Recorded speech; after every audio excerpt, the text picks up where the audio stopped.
बिस्मिल्लाहिर्रहमानिर्रहीम अल्हम्दुलिल्लाहि रब्बिल आलमीन वस्सलातु वस्सलामु अला रसूलिहिल करीम। अल्लाह तबारक व तआला ने कुरान मजीद के अंदर इरशाद फरमाया, अऊज़ु बिल्लाहि मिनश शैतानिर रजीम, बिस्मिल्लाहिर्रहमानिर्रहीम, या अय्युहल्लज़ीना आमनू कुतिबा अलैकुमुस्सियामु कमा कुतिबा अलल्लज़ीना मिन क़ब्लिकुम लअल्लकुम तत्तक़ून। ए लोगो जो ईमान लाए हो, तुम्हारे ऊपर रोज़े फ़र्ज़ करार दिए गए जैसा कि तुमसे पहले लोगों पर फ़र्ज़ करार दिए गए ताकि तुम तक़वा इख्तियार करो। इस आयत करीमा में रोज़े की फ़र्ज़ियत का मकसद बताया गया है कि रोज़ा क्यों फ़र्ज़ किया गया। हमारी आज की गुफ्तगू का मौजू है रोज़ा और तामीर सीरत व किरदार, कि रोज़ा जो है इंसान की सीरत और किरदार की तश्कील करता है।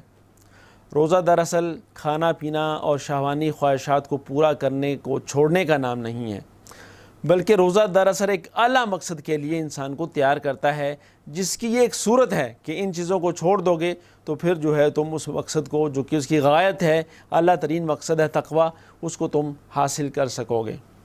एक दूसरी हदीस मुबारका के अंदर हज़रत अबू हुरैरा रज़ी अल्लाह तआला अन्हु इस हदीस को रिवायत करते हैं, अन अबी हुरैरा रज़ी अल्लाहु अन्हु क़ाल क़ाल रसूलुल्लाह सल्लल्लाहु अलैहि वसल्लम मन लम यदअ क़ौल अज़्ज़ूरि वल अमल बिहि फ़लैसा लिल्लाहि हाजा अन यदअ तअमहु व शराबह।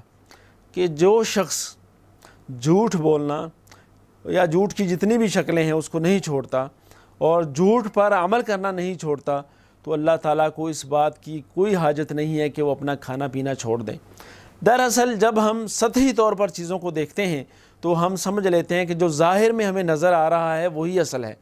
खाना पीना और शहवात को छोड़ना, ये हमें नज़र आता है कि रोज़ा पूरा करने का मकसद या रोज़ा इसीलिए मशरूअ किया गया है। हालांकि ऐसी बात नहीं है, ये उसकी एक ज़ाहिरी सूरत है।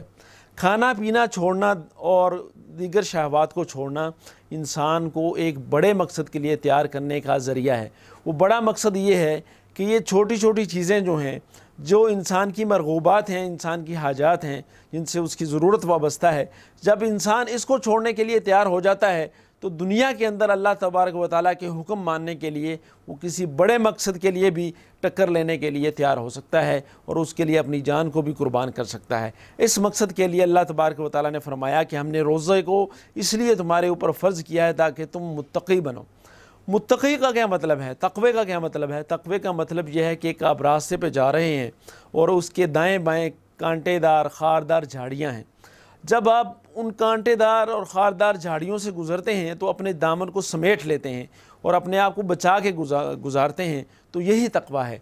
शाहराए हयात पर जब हम गुज़रते हैं तो दाएं बाएं जो मकरूह है, हराम है, नाजायज़ है, नारवा है, उसकी झाड़ियाँ उगी हुई हैं।